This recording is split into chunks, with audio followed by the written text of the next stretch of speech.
म सचिन जोशी म चाहिँ कम्प्युटर आर्टिस्ट ओके सो म यो कम्प्युटर फिल्डमा लागेको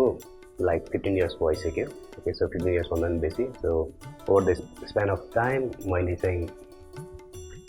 FX VFX composition motion graphics यो सबै कामहरू गर्दै आइरहेको छु सो मैले चाहिँ इन्स्टिट्युसन एन्ड एनिमेसन स्टुडियोमा भिएफएक्स सुपरभाइजर र एफएक्स सुपरभाइजरको पनि एउटा पोस्ट सम्हालेर मैले त्यहाँबाट राम्रो एक्सपिरियन्स लिएर अहिले फ्रिलान्सको हिसाबमा मैले अहिले काम गरिरहेको छु सो जाम्नो गोवाजको सन्दर्भमा रवि दाई र राज दाई मलाई एप्रोच गर्नुभएको थियो अनि मैले सर्टहरू हेरेँ अनि सर्टहरू हेर्दाखेरि धेरै च्यालेन्जिङ लाग्यो सो ल च्यालेन्जिङ भएपछि ल एउटा अपर्च्युनिटी हो हाम्रो लागि हामीले फेरि केही नेपालको लागि एउटा समथिङ नयाँ अनौठो कामहरू हामीले देखाउन सकोस् भन्ने हिसाबले मैले यो काम चाहिँ मैले आफ्नो हातमा लिएँ यो जाम्नो गोवामा तपाईँको कास्टममा त तपाईँले देख्न सक्नुहुन्छ जुन चाहिँ अहिले भत्किसकेको छ रेलमा चाहिँ तर हामीले चाहिँ कम्प्युटरमा हामीले चाहिँ मोडलिङ 3D मोडलिङ गरेर हामीले टेक्सचरहरू गरेर हामीले कास्टममा चाहिँ हामीले बनाएको छौँ तपाईँहरूले त्यसमा धेरै ठाउँमा चाहिँ काठमाडौँ मण्डपको दृश्यहरू चाहिँ देख्न सक्नुहुनेछ फायरको एउटा म कुरा गर्छु त्यो रेलमा चाहिँ अब त्यो खुट्टा जुन हाम्रो सर्ट छ त्यो एकजना लेडीले चाहिँ जाम्नो गोवाजुको वाइफले चाहिँ आगो बालेको सर्ट होइन सो त्यो पनि अब विदाउट फायर नै अभियसली सुट गरेको हो होइन हामीले चाहिँ अब 3Dमा हामीले फायर सिमुलेसन भन्छ त्यसलाई सिमुलेट गरेर रेल फायर नै हामीले चाहिँ को मुभमेन्ट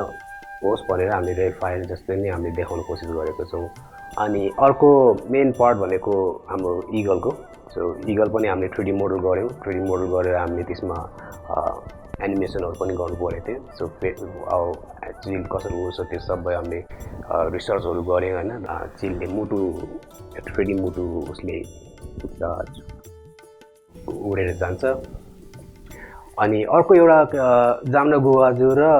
जाम्नो गोवा चाहिँ इगलमा परिणत भएको सर्ट होइन सो त्यो पनि एउटा च्यालेन्जिङ पार्ट थियो किनभने चाहिँ अब कसरी त्यसलाई ट्रान्सफर्म गर्ने त इगलमा सो हामीले चाहिँ एउटा ट्रिक अप्नायौँ जुन चाहिँ अब हुन्छ नि अब त्यसलाई ट्रान्सफर्म गर्नलाई चाहिँ हामीले चाहिँ पार्टिकल इफेक्ट युज गरौँ भनेर चाहिँ हामीले चाहिँ त्यसमा चाहिँ पार्टिकल इफेक्ट जाम्नो गोवालाई बिस्तारै हामीले चाहिँ 3D नोइज भन्छ 3D नोइजको माध्यमबाट त्यसलाई पार्टिकल्समा परिणत गरेपछि अनि त्यही पार्टिकल्स फेरि रिफर्म भएर चाहिँ इगल बनोस् भनेर चाहिँ हामीले त्यस्तो हामीले टेक्निकहरू पनि हामीले यसमा इन्टिग्रेट गरेको छौँ आई होप तपाईँहरूलाई राम्रै लाग्छ होला धेरै धेरै थ्याङ्क यू होइन अब मेरो आर्टिस्ट भाइहरूको लागि तपाईँहरूले गर्दा जस यो प्रोजेक्ट सफल भएछ म चाहिँ आफ्नो आर्टिस्ट भाइहरूलाई चाहिँ धेरै धेरै धन्यवाद दिन चाहन्छु आशा छ तपाईँहरूलाई अब यो मुभी साह्रै पर्छ होला किनभने चाहिँ हामीले चाहिँ हाम्रो भिएफएक्सको थ्रुबाट चाहिँ भिएफएक्सको माध्यमबाट चाहिँ हामीले चाहिँ यो स्टोरीलाई पोर्ट्रेट गर्न कोसिस गरेको छौँ सो नेपालको लागि पनि एउटा नौलो कुरा हो यस्तो अब यङ जेनेरेसनहरू यस्तो फिल्डमा हामीले काम गर्न पाउनु भनेको चाहिँ हामीले बाहिर नभएको यहीँ पनि स्किल छ भन्ने चाहिँ एउटा हामीले देखाउन कोसिस गरेको छौँ सो आशा छ तपाईँहरूलाई यो मुभी एकदम मनपर्छ होला अनि अन्त्यमा